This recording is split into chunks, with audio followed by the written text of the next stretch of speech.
Hi friends, आज शुरू करते हैं the cause of my life के पार्ट 6। पिछले पार्ट में हमने सुना था जेनिला डिवोर्स पेपर के साथ आइवान की भी कस्टडी लेना चाहता था, मगर कुरेन ने 5 करोड़ देकर उसे चुप करवा दिया था। और दूसरी तरफ डॉक्टर ने कुरेन को ये सजेस्ट दिया था कि इबो की दूसरी शादी करने के लिए। अब आगे की स्टोरी।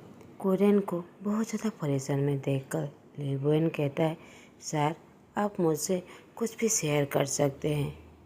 कुरेन ऐस कहकर उसे सारी बातें कह देता है कि जेनिला उसे कैसे डिवोर्स पेपर और आइवान की कस्टडी मांग रहा था और उसे 5 करोड़ में कैसे चुप करवा दिया था। उसके साथ उसे ये भी कह देता है कि इबो के लिए वो बहुत ज़्यादा टेंशन में है, क्योंकि डॉक्टर ने उसकी दूसरी शादी करने के लिए सजेस्ट दिया है। लिबोएन कहता है, ये तो बहुत ज़्यादा अच्छी बात है सर। इबो के लिए अब किसी की ज़रूरत है जो उसका अच्छे से ख्याल रख सके, और दूसरी तरफ आइवान को भी माँ का प्यार की ज़रूरत है। कुरेन कहता है, हाँ, मगर क्या इबो इस बात पर मानेगा, और फिर मेरे बेटे से कौन शादी करेगा। लिबोएन कहता है, सर क्या मैं आपको सजेशन दे सकता हूँ। आपको कोई मिडिल क्लास या फिर लोअर क्लास फैमिली से एक को लाना चाहिए जो बहुत ज़्यादा लॉयल और काइंड हार्टेड है। वो ज़रूर इबो को एक्सेप्ट करेंगे अपने लाइफ पार्टनर के रूप में। कुरेन कहता है, मुझे समझ नहीं आ रहा है, मेरा दिमाग अभी काम भी नहीं कर रहा है।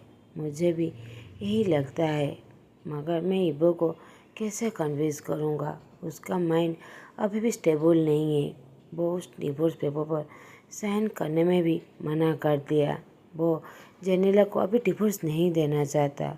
उसे कन्विंस करना बहुत ज़्यादा हार्ड है, मगर मैं अपना बेस्ट ट्राई कर रहा हूँ। मैं अपने बेटे को इस तरह नहीं देख सकता। लिबोएन कुछ कहने की कोशिश करता है, मगर उससे पहले ही जान उसके रूम में आ जाता है। वो कुछ फाइल देने आया था।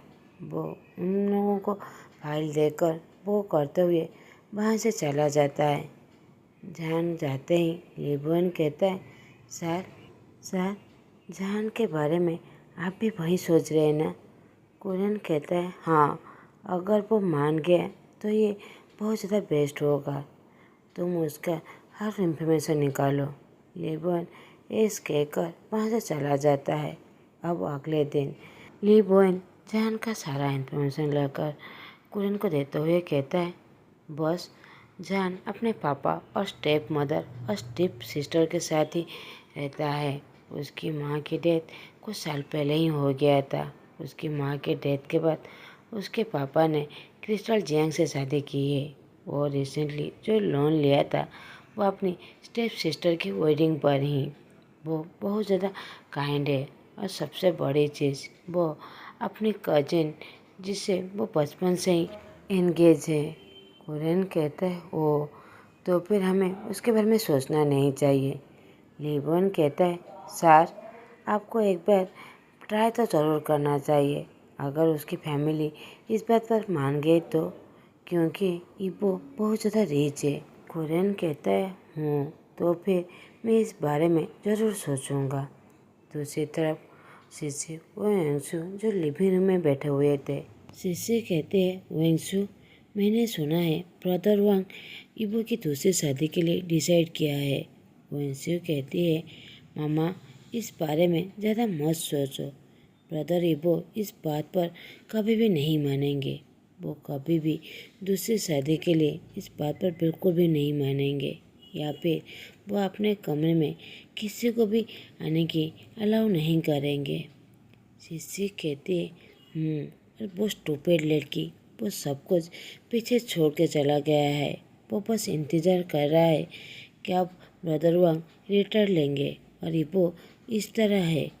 बेटा तुम क्यों कंपनी ज्वाइन कर नहीं लेते, उसके बाद वो सब कुछ हम तीनों का ही हो जाएगा। सब कुछ, यहाँ तक ये बड़ा सा मेंशन भी, जहाँ पर हम लोग ही रूल कर सकेंगे।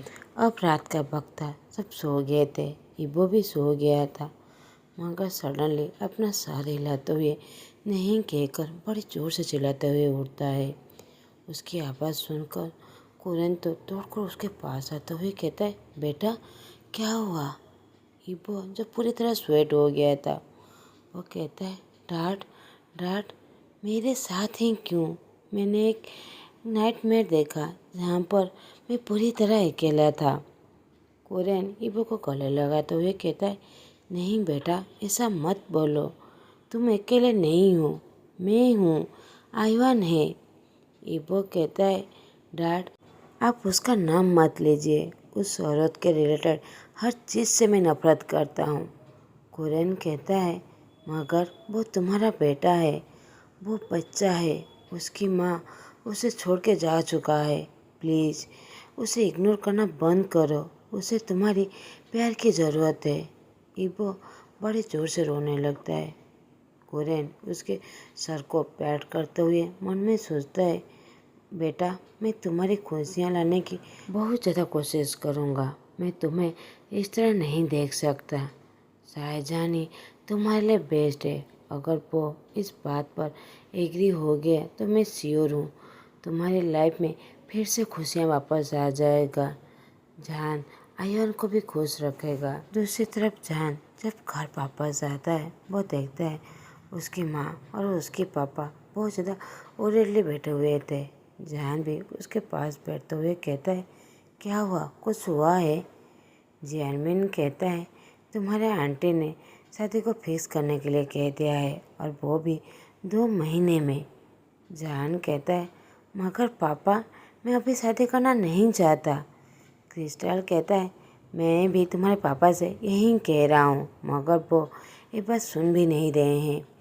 जियानमिन कहता है, बेटा एक ना एक दिन तुम्हें शादी करना ही है, तो फिर 2 महीने में बात क्यों नहीं? तुम हमारे बारे में बिल्कुल भी मत सोचो। ये कहकर वो जान के सर को पैट करता है। क्रिस्टल तो ये सब कुछ देखकर अपनी आंखें को रोल करने लगता है। एक दिन कुरेन जियानमिन के घर आता है, जहाँ पर बस क्रिस्टल ही थी। क्रिस्टल कहता है, मिस्टर वांग मेरे बेटे ने कुछ गलत किया है? कुरेन कहता है, नहीं नहीं, वो बहुत ज़्यादा काइंड, लॉयल और हार्ड वर्किंग है। मैं तो उसके काम से बहुत ज़्यादा इम्प्रेस हूँ। वो मैं यहाँ पर आने का रीज़न बताती हूँ। मेरा बेटा 8 महीने पहले ही एक्सीडेंट हो गया था। वो अभी पैरालाइसिस है। उसकी वाइफ उसे छोड़ के जा चुका है। मेरा बेटा अब बहुत ज़्यादा डिप्रेस है और उसका बेटा आइवान को भी माँ का प्यार की बहुत ज़्यादा ज़रूरत है। इसीलिए मैं चाहता हूँ अपने बेटे की दूसरी शादी करने के लिए। इसीलिए मैं जान का हाथ अपने बेटे के लिए मांग रहा हूँ। क्रिस्टल कहता है, क्या?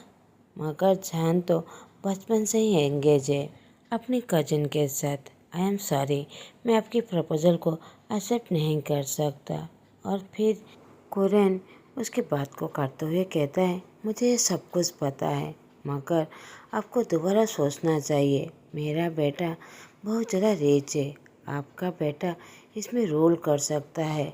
आप चाहे तो मैं डाउरी में आपको कुछ भी दे सकता हूँ, अपार्टमेंट, प्लॉट, अमाउंट, कुछ भी। क्रिस्टल तो ये बात सुनकर उसकी आंखें पूरी तरह बड़ी बड़ी हो जाती है।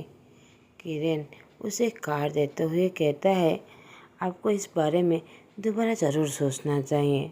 अगर आप अपनी माइंड चेंज किए तो मुझे ज़रूर बताइएगा। मैं अब जा रहा हूँ। ये कहकर कुरेन वहाँ से चला जाता है। दूसरी तरफ सीसी इबो की दूसरी शादी की बात सुनकर वो तो बहुत ज़्यादा वरीड हो गया था। वो जेनेला को कॉल करने लगता है, मगर जेनेला उसकी कॉल को पिक नहीं करता। तो सीसी गुस्सा होते हुए कहता है, इस स्टूपिड लड़की ना उस पुअर बॉय के लिए सब कुछ छोड़ के चला गया है। उनसू कहता है, तो क्या हुआ? उसके आने के बाद वो इस घर में रूल नहीं कर सकता। सीसी स्मिक करते हुए कहती है, हाँ तुमने ठीक कहा, इस घर में आखिरी दम तक मैं ही रूल कर सकता हूँ। दूसरी तरफ क्रिस्टल जो कुरेन के ऑफर के बारे में ही सोच रहा था। जियानमिन उसे कहता है, क्या हुआ है? तुम इतना खोए खोए क्यों लग रहे हो? क्रिस्टल कहता है, मैं सोच रहा था अगर बहुत ज़्यादा रिचेस्ट पर्सन जहान का हाथ मांगने आए तो? जियानमिन कहता है, तुम्हारा दिमाग खराब हो गया है। हमारे इस पुराने घर में फिर कौन मांगने आएगा? तुम ज़्यादा सोच रहे हो। क्रिस्टल कहता है, अगर ऐसा हुआ तो? दोबारा सोचने से पहले मैं हाँ कर दूँ, इस एंगेजमेंट को तोड़ दूँ? जियानमिन कहता है, तुम ज़्यादा सोच रहे हो, ऐसा कुछ भी नहीं होने वाला। क्रिस्टल वहाँ से उठकर चला जाता है और कुरन को कॉल करते हुए कहती है, हाँ मैं इस बात पर एग्री हूँ, मगर जान और उसके पापा इस बात पर कभी भी नहीं मानेंगे क्योंकि आपका बेटा। कुरन कहता है, मैं समझ सकता हूँ।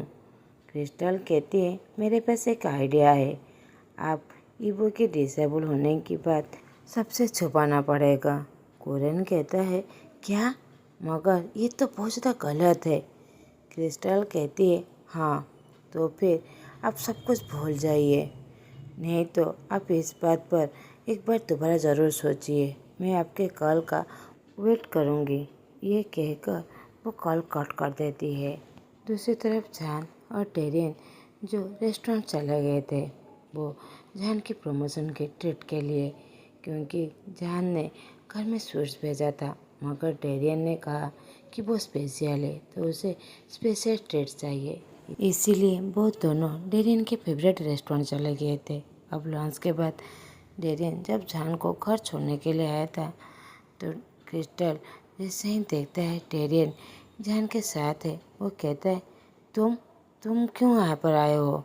जान कहता है, क्या हुआ मामा? वो मेरे फैंस ही है और फिर वो मुझसे प्यार करता है। क्रिस्टल कहती है, बस वो प्रिटेंड कर रहा है कि वो तुमसे प्यार करता है मगर ऐसा कुछ भी नहीं है और फिर वो ज़्यादा पैसा भी नहीं कमाता। जान कहता है, मामा प्लीज़ उसे इस तरह बात मत कीजिए। ये कहकर जान घर के अंदर चला जाता है। उसी समय क्रिस्टल को कुरेन का कॉल आता है। कुरेन कहता है, मुझे लगता है मुझे तुम्हारे प्लान पर ही काम करना पड़ेगा। हमें ईबो के कंडीशन के बारे में सभी से छुपाएंगे। क्रिस्टल बहुत ज़्यादा खुश हो जाती है। दूसरी तरफ ईबो बेड पर लेटा हुआ था। वो अपनी मेड सारा को बुला रही थी। उसी समय सीसी उसके कमरे में आ जाती है और ईबो की हेल्प करने लगता है उसे व्हील चेयर में बैठाने में। मगर ईबो कहता है, नहीं मुझे आपकी कोई भी हेल्प नहीं चाहिए। सीसी कहती है, मगर बेटा मैं तुम्हारी आंटी हूँ। मुझे पता है तुम जेनिला के वजह से मुझसे नाराज़ हो मगर मैं अभी भी तुम्हारी आंटी हूँ। तुम मेरे बेटे जैसे हो। मैं तुम्हारे लिए बहुत ज़्यादा वरीड हूँ। ईबो गुस्सा होते हुए कहता है, मुझे कोई भी ज़रूरत नहीं है। सीसी कहती है, ठीक है जो तुम्हारी मर्जी। आगे तुम्हारी न्यू ब्राइड आएगी जो तुम्हारी बहुत ज़्यादा हेल्प करेगा। ईबो सीसी की तरफ घूर के देखने लगता है। सीसी दूसरी तरफ फेस करके इबिल से स्माइल लेते हुए कहता है, वो सॉरी मेरी मुंह से स्लिप हो गई। बेटा प्लीज़ ब्रदर वांग को इस बारे में कुछ भी मत कहना, नहीं तो वो मुझसे बहुत ज़्यादा नाराज़ होंगे। ये कहकर वो वहाँ से चला जाता है और मन में सोचती है, मैं भी देखती हूँ कौन मेरी बेटी के प्लेस पर आ सकता है। ऐसा मैं होने भी नहीं दूँगी। ऐसा हुआ तो मेरा नाम सीसी नहीं है। कुछ देर बाद जब कुरेन ईबो के रूम में आता है, ईबो गुस्से से कहता है, डैड आपका प्लानिंग क्या है? कुरेन कहता है, किस बारे में? ओ तुम इस बारे में जानना चाहते हो? मैं तुम्हारी दूसरी शादी करना चाहता हूँ। ईबो कहता है, क्या? मगर मैं नहीं चाहता। मैंने पहले भी आपसे इस बारे में बात कर चुका हूँ। मैं कोई शादी नहीं करना चाहता। प्लीज़ आप इस बारे में बात मत कीजिए। मैं इस बारे में आपसे कोई आर्गुमेंट भी करना नहीं चाहता। कुरेन साय करते हुए वहाँ से चला जाता है।